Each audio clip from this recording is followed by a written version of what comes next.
Hey guys, Philosopher here, and today I have my top 10 to invest in for the month of October 2021. Now this, just to be clear, this is not a top 10 list of the best characters in the game. If it was a list like that, you'd have, characters like Gamora on the list, right? Who was just super awesome on the current best team. This is not about who's the best right now. This is about the best characters to invest in for the future. Which characters that you can invest in now will hold their value for many months to come. I've been making these lists since March. They're usually my most popular video of the month. And the purpose of the video is not to just give you a list of characters, but it's to tell you and help you understand how to think about characters so they have value for the long run, and how to invest in the right characters. Because characters, as we've seen, lose their value very quickly in this game. Scopely has ratcheted up the power creep. The characters just go down in value very quickly. And so you want to invest in characters that are going to hold their value over time, because once you apply that gear and the gold to those characters, it ain't ever coming back. All right, first thing I'm going to do, I also want to thank people like Childers and the many people in my chat who helped me craft this list. This is something I get a lot of input on before I put it out and to the rest of you. So thank you to all of them for their contributions to this list, because frankly, that really made this list a lot better. All right, so let's get right to the list. Now, I want to talk first about what is not on this list. Okay, there's some notable exclusions here. A couple characters that are not on this list are not in the game: Omega Red and Dormammu.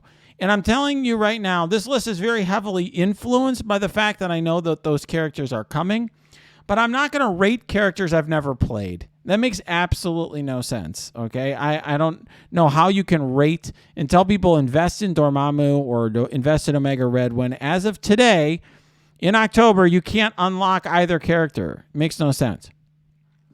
I've also taken some characters off the list. So when I say HM, I mean honorable mention. I had Gamora on honorable mention last month, and that was a very controversial decision. It was probably the most controversial thing I've said since back when I said back in March and April that Black Order was on the way down. Okay, so a lot of people love Gamora, and they've invested heavily in her. She's a great character, and she's great for free-to-play players because you could get her at a high star level very easily. But she's just a ball of stats. She is a high damager, and so her damage stat is great when it's great. And then over time, that damage stat is going to be power crept. In other words, there was a time when we were all excited about White Tiger's damage or Colleen Wing's damage. There was a whole long time when Black Bolt's damage was super special. But none of those things are the case anymore, and Gamora is just purely all about damage. As long as the Infinity Watch team is on top, that's great. Now, last month, I moved her from the top 10 list to the honorable mention, saying that I really had doubts about how long Infinity Watch would be ruling the arena meta, and I didn't see her being all that important after that point. And now we know for sure, because the developers have told us. First of all, they told the envoys, including me, and I put this in the Omega Red video, that they believe that Omega Red's going to shape up the arena meta. First of all, they think he's going to turn into some sort of soup. I'm not sure if that's right. But one thing they said specifically when the developer unveiled the Dormammu kit, they said that Dormammu was designed to be the new arena meta. So that basically means that as soon as people start unlocking Dormammu, the developers have designed that character to end the Infinity Watch reign in arena. As soon as that happens, I don't see why you would be investing heavily in Gamora. I mean, she's a good character. You want to have that team for war and so on. Yes, if you don't have all characters unlocked, sure, you're going to invest in whatever characters you need. But to be very blunt, in outside of arena or war, I mean, this is not a raid. Gamora can be used in raids, but she's not really an ideal character there. Once her damage isn't special, I don't see her being used there. So this is a character that I do recommend for new players, and she's my starting now video, but not a character that if you have all the other characters to choose from, that would be in my very, very top to invest in. Longshot and Shatterstar had a long run on the list. They came out back in December of last year, so they're pretty long in the tooth. still very important for unlocking Adam Warlock. They shine when some of the other characters are banned from RTA, but let's face it, those characters' best days are also behind them until maybe someday an X Factor character, fifth X Factor character comes. I also had a special cases section in the last draft in the September list where I had, and you could see that, here, and you can look at my last videos where I had ShangChi and Colleen Wing as special cases, where basically I said, look, if you're really into war, you're going to want to invest in this war defense team. But let's face it, Colleen Wing now, she's an important part of the best war defense team, but the counter's already, on its way into the game, partially in the game. And so now I just can't say that one of the top 10 or top 15 even characters to invest in is going to be primarily a war defense character who really isn't used in raids unless you don't have a better option. So let's go now to my honorable mentions. The first one's a controversial one. Doc Ock.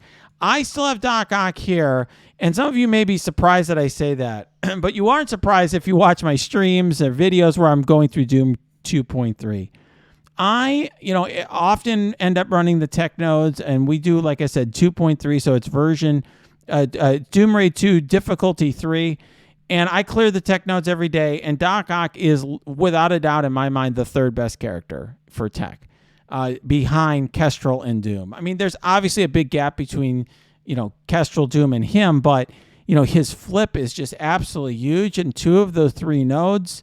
I frankly, if you don't have the flip ready, for one of the nodes, it's just very hard without that flip. He's also just a very durable character. 656k health is very good. He, unlike some of the other characters that I dubbed the sacrificial lambs, the characters I just toss in there because they're going to die very quickly. Characters like Nebula, Minerva, Ultron, any of those type of characters, they don't last, Misty Knight, they don't last very long. I mean, Shuri is there just to put defense up on the, who also dies quickly, is there to at least put defense up on the real characters. But Doc Ock actually sticks in there, does stuff. He summons a character who can distract you. And you know what? He's still one of the better legendaries, so he's a reasonable choice for Dark Dimension 4 and for Dark Dimension 5 because there aren't a lot of good legendaries in this game. And Doc Ock is a legendary character who I thought when I first ran Dark Dimension 4 was, arguably the MVP of that section, despite some other characters who had percentage-based damage. I think he's got a good kit, and I think he's going to retain value for some period of time, at least until we get a tech solution. He's also, by the way, a war character, and so even as a standalone character, even as his team has been power crept, people throw Doc Ock in hybrid war teams because he's so strong that with some of these war bonuses where he gets, this extra damage and he gets this super, when he gets below 20% health, he gets a free turn and all this great stuff that he gets in war. He's a character that, just has a lot of value, scales very well also with gear and stats. All right, now let's get back to the other honorable mentions on the list. Next one is Phyla-Vell. She's one I don't think I need to explain to you. She's obviously part of the best team, but why did I keep her on here whereas I took Gamora off? Well, because unlike Gamora, first of all, Phyla-Vell has some value in raids. Is a standalone character. You could throw her in with your symbiotes if one of them die. Some people actually use her instead of Venom with their symbiotes and raids, so she has some value. She's also important in some of the Greek raids, particularly Gamma, because she's got the Kree tag.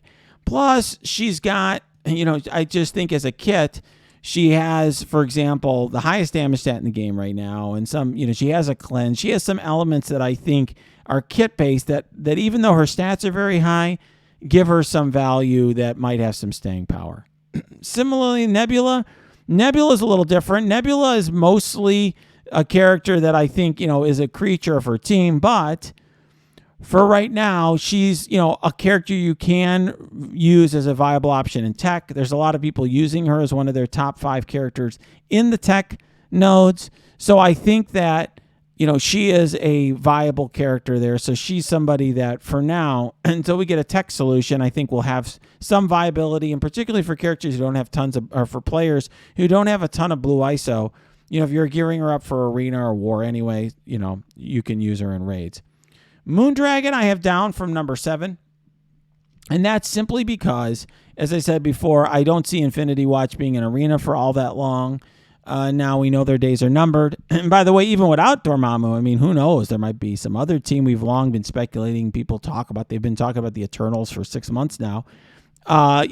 There may be other teams too, but at the very least, Dormammu is going to kick her out of the arena. And, she's got some good kit-based value here.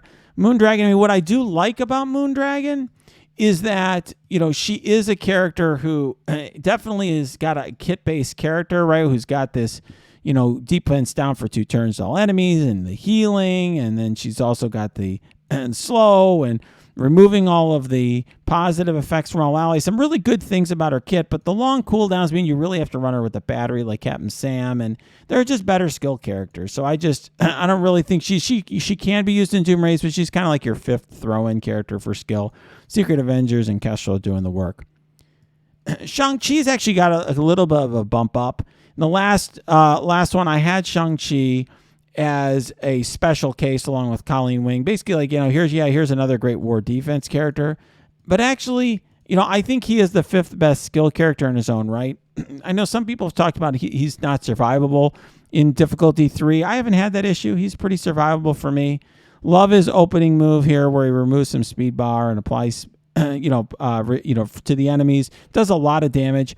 One thing I'll tell you as a bit of color is the devs, when they were talking to the envoys, did mention that this guy was a little overtuned than what they wanted. I think that was a mistake on their part. They didn't mean to give him as much damage as they did. But everybody who needs a city hero or is looking for some damage in the skill node is definitely happy to have Shang-Chi on their team. He's a very, very good character. Of course, he also has that heal as well. Now, Lady Deathstrike may surprise you as her inclusion on this list. And I'll just tell you, I'm going to give you as a preview, because Omega Red is not yet in the game, she is the only member of the Weapon X team to make this list. I don't think Silver Samurai really is all that useful. He's a lot of fun in RTA, but I think Lady Deathstrike is really, really good as a character in difficulty 3 in Doom. And really it's for 2 reasons. One is her damage is quite high. She's a top 10 damage stat in the game. She's got, with her bleeds, she does a lot of damage. And then she's got 2 things that I like for raids. The second one, I'll tell you, the second most important thing that she does is I love her, not here, here, she does the turn rewind. I like that a lot. That opening move where she rewinds turn meter, often very important. And she does that every 3 turns. But this, I think, is one of the best things. Whenever she drops below 60% health, she gets 2 death proof and 2 evade, which means she does not die all the time. I talk often in the tech section about how I have what I call the sacrificial lambs. I have the big 3. I used to have to call them the big 3: Kestrel, Doc Ock, and Doom, and then the sacrificial lambs.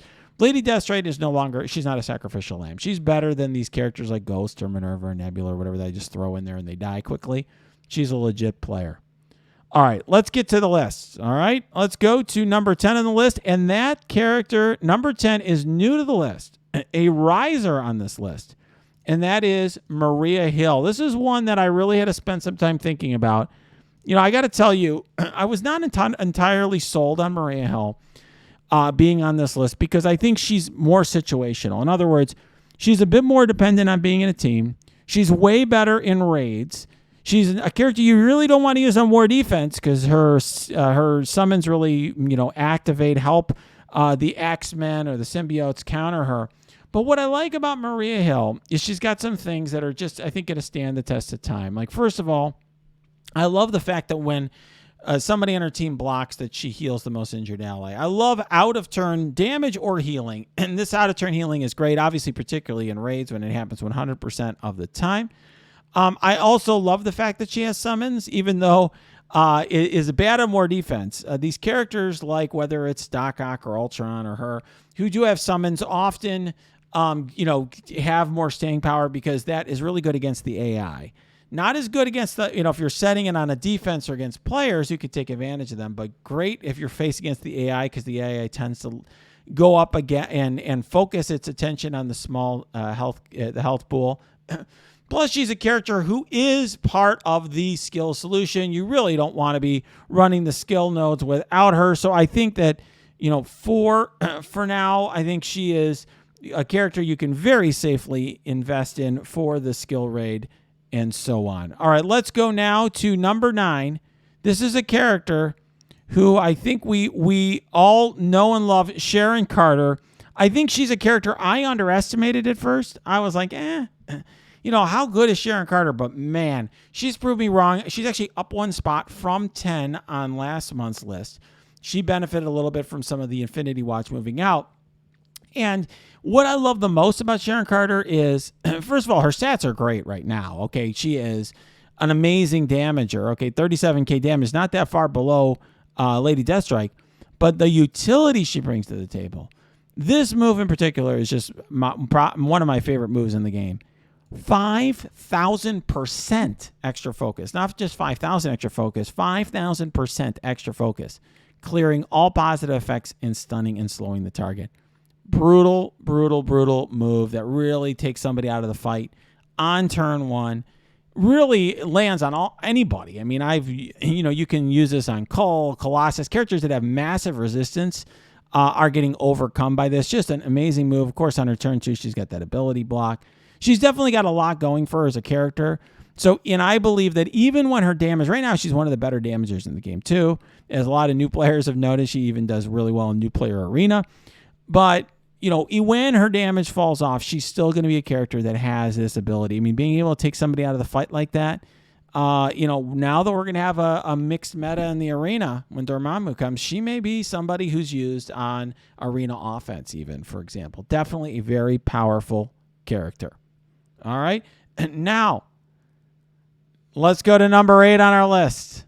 Number 8 on our list this month is Adam Warlock. He's the same spot where he was last month, okay?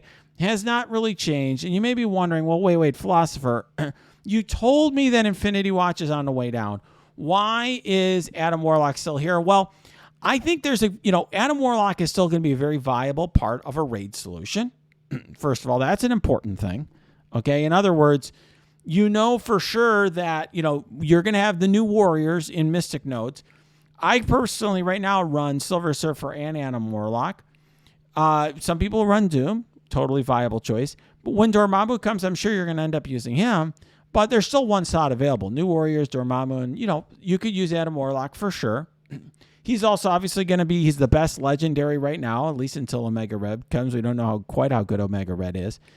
But he's, he looks very good. But Adam Warlock he's got a lot of value for, let's say, a legendary section, which is probably the most difficult section of DD4, DD5, etc. to deal, in terms of knowing who to gear. But then on top of that, he's a Mystic character. And why does that matter? Well, we have the kit for Dormammu. And when you look at that, Dormammu actually gets buffed when Mystic characters are with him. So he's a character who gets 50% resistance when there's another Mystic character on the field. So I think he synergizes well with Mystics. The developers, when they showcase Dormammu, they definitely were running him with Mystics in Arena. So I could definitely see that being a possibility where Adam Warlock may have a place in the meta. So I think he's a character that's definitely got value for quite some time. Obviously also a safeguard character. Him and Dormammu will be the only ones, at least for the foreseeable future. Definitely a very important character. I think will hold value for a good period of time. All right. And now we go to number 7 on our list. And number 7 might surprise you because number 7 is Bishop. Up 2 spots. You may be saying, wait, Philosopher, how is some guy you've had on your list for months, an older character climbing up the top 10 to invest in list? Well, it's because we now know in Doom 2, I've been running Doom 2 difficulty 3 every day. We almost clear it every day. And the Axemen are the team you use for the mutant nodes. It's that simple. I mean, there was a period of time where we weren't sure, X Factor is pretty good in Doom 1, and, you could get away with them, and it wasn't clear X-Men were great. Then you're like, well, now that Doom 2's out, are they going to introduce a new mutant rating team? I don't know, but it sure looks to me like the mutant rating team for the foreseeable future is the X-Men. And Bishop is by far the most important character to gear. So you may wonder why I get a lot of newer players ask me, well, what about Jubilee? Why isn't she on the list? Well, she's obviously necessary to make the X-Men work. But basically, the reason why you need her there is just for her passive and things like that. The one who does most of the work for the team is Bishop, because he's your biggest damager, by far your biggest damager on the team. And he's your only massive damager on the team. He's also your tank. He does double duty, so you want him huge. And I will tell you, I know for an absolute fact that you can get all the way through Doom 2 difficulty 1 with Bishop being your only gear tier 15 character. Because I was doing it. I ran Doom 1.1 forever with Bishop as gear tier 15, Jubilee and Beast at gear tier 14, and then Iceman and Kitty at gear tier 13. And I kept them that same way in Doom 2.0 and 2.1. I didn't upgrade any of the characters till Doom 2.2, and I had no problems in those first two difficulties. He is so important on that team. He is the one that makes the whole team go, and he's the one you want to invest the gear in. And as far as I can tell, this is going to be your mutant raid team for the time being. So, to me, since raids are so important in this game right now, that's a character to invest in. And they're okay-ish in war. I mean, they're not important in war once you have everything upgraded. I understand they're important if, at your level, they're everyone's biggest team. But, when you have all the teams, they're not as important, but they're still decent. They have some value in war, but they're mostly invaluable because they are the mutant raid solution for the foreseeable future. All right, and now we go to number 6 on our list. And number 6 on our list are Cloak and Dagger. Now, you may be saying, well, hey, Philosopher, I love Cloak and Dagger. They're amazing. They should even be higher. Well, here's the thing. I mean, first of all, they're really a pair. I don't think Cloak... I mean, you can use Cloak solo. We did it for a few days, right, until you had Dagger, and Dagger came out, or at least I did. And Dagger can be used solo, particularly for newer players. She's a good character to help them get through, certain nodes and stuff, certain campaign nodes. But let's face it, these are really a duo. They perform way better together, so that's one thing. They take up 2 roster spots instead of 1, kind of like Longshot and Shatterstar. In addition to, I don't say 2 roster spots, 2 spots in your team. In other words, you only can put 3 characters around them instead of 4. The other thing about them is they're more limited in where they can be used. In other words, when you think of the best characters for the long run, you're thinking of characters that just have use everywhere. And, these characters are amazing raid characters. They are very good in war. They are very good in arena and so forth. I considered moving them up because they are mystics, and therefore they are going to have that synergy with Dormammu. In fact, the developers showcased Dormammu with the New Warriors, but there's some other mystics higher on the list. So it was hard because I really think these are amazing characters. As you can tell, I've invested heavily. Here's my dagger, and my cloak is over here someplace. There you go. There's my cloak. I definitely think these are fantastic characters. Don't get me wrong, but and look, they are clearly the number 6 on my list, and why? Just to be crystal clear, not only is this your Mystic Raid solution. I mean, these two make Mystic the easiest section of Doom 2.3 for me. I literally, as long as I have all my cooldowns up right and I do the turn order, I never fail. I just blow through everything. There's like an I win button. Now, obviously, my Cloak and Dagger are bigger than a lot of people's, but I judge these characters based on how they perform against one another. You can tell I have a lot of big characters in my roster, and Cloak and Dagger, when you gear them up and have them in high stars, are insane. And it's just an I win button. These 2 ultimates from them. That right now they are amazing. And the cool thing is with all the debuffs and so forth that they put out, and some of the great passives that they have with removing speed from the enemy, they're going to hold their value for a long time. They also are great Dark Dimension characters. They're city characters. So there's just a lot of really good things to say about those 2 characters. All right. So, wow, if these characters are so great, Philosopher, how could you top them? Well, let's go to the 5th character on my list. And this is going to be controversial. You may disagree with me on this. You may disagree with me on this one.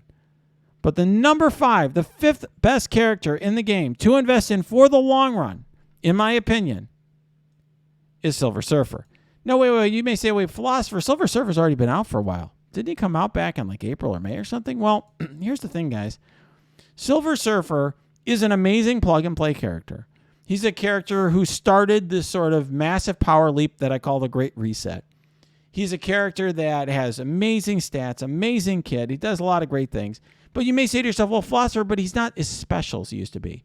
He's not the best character in the game. I hear you. But here's the thing that he has. He's got some really special features that are going to create longevity for him. And here's what I mean.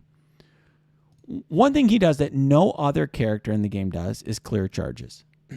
That's like a very, very unique feature. And to me, right now, if the opposing team has charges and you need to get rid of them, well, you're going to have one choice, and that's Silver Surfer. And until they change that, this is a very special thing in the game. I don't think they're going to change it for a little while because they advertise him as the only character that can remove charges.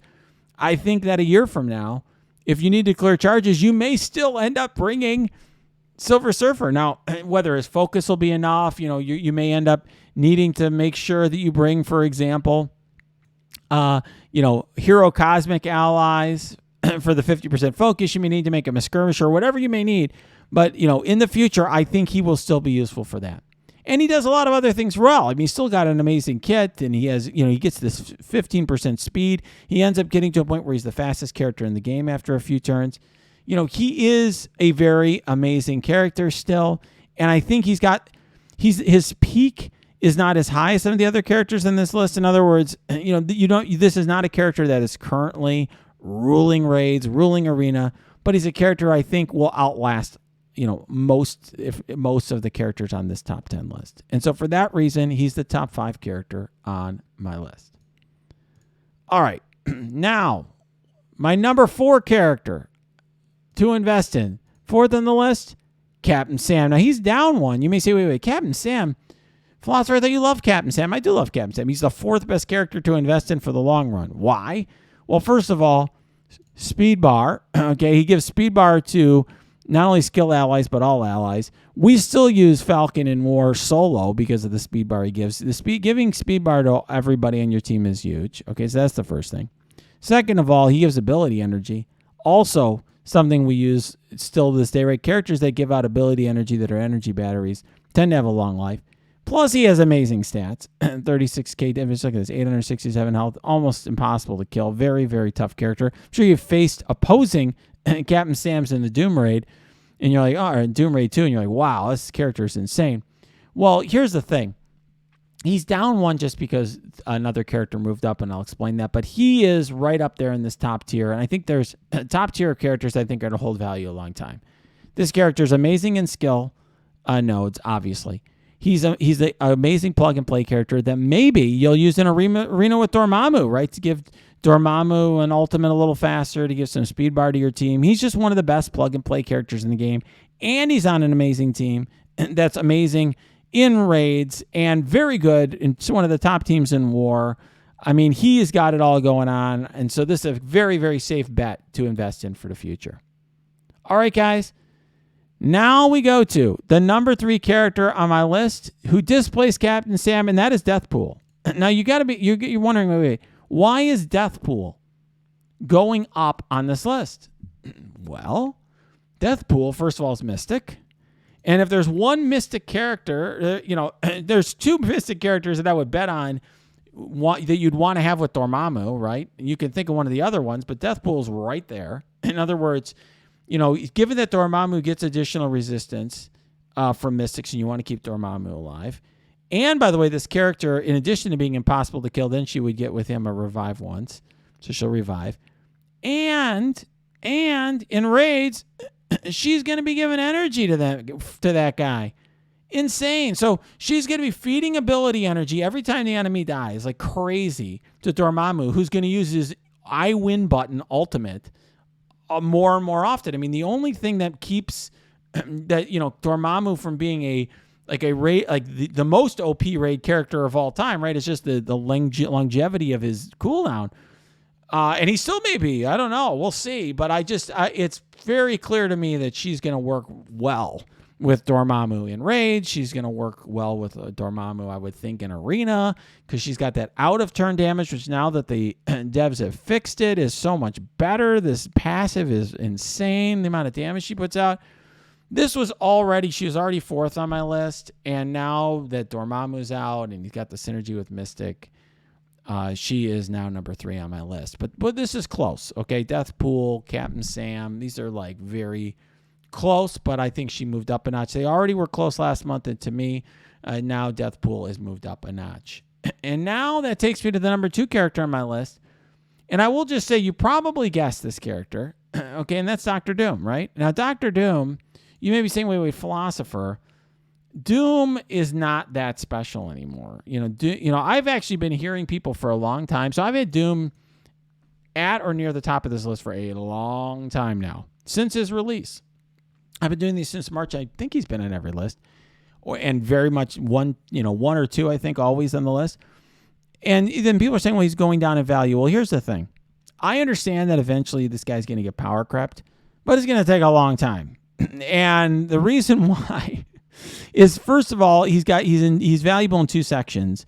And I already talked about how good Doc Ock's value in the tech nodes in Doom already kind of gets him alone in an honorable mention. Dr. Doom's way, way better.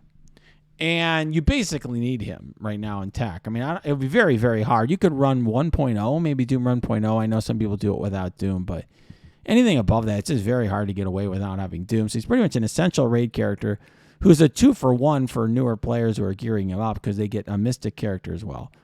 This ability is super underrated, okay, because it gives 3 free turns for himself and another character. That's awesome.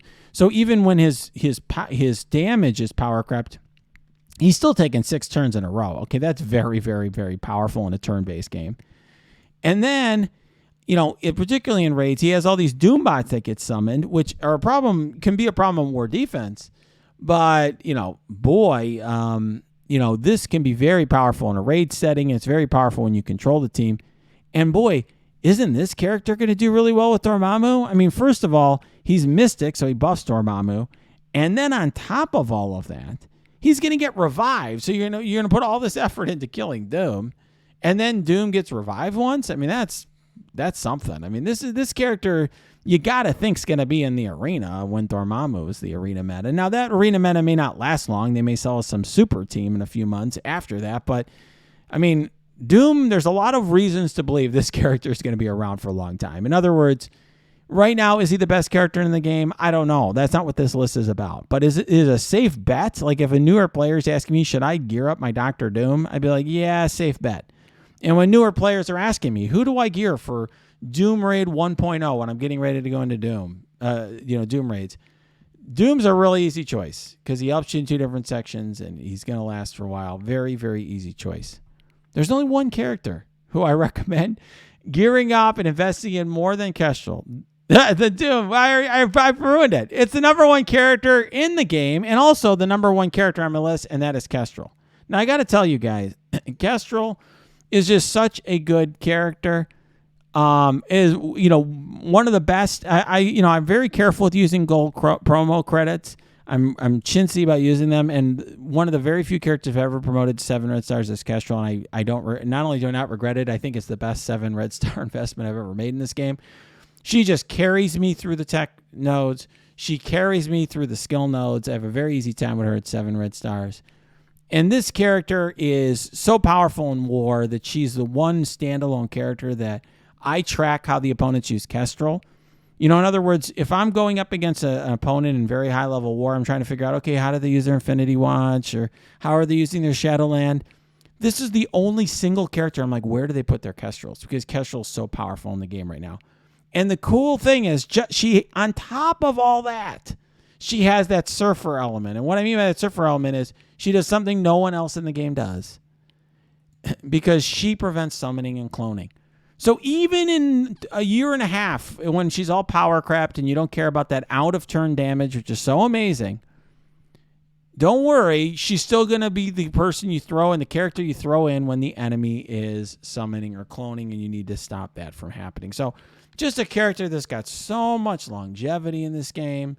Unbelievable character. Easy choice. Plus, of course, she's valuable in 2 different sections of the raid. So she's sort of like a character who has it all. She has that unique ability that Surfer has. She has the two origins that Doom has.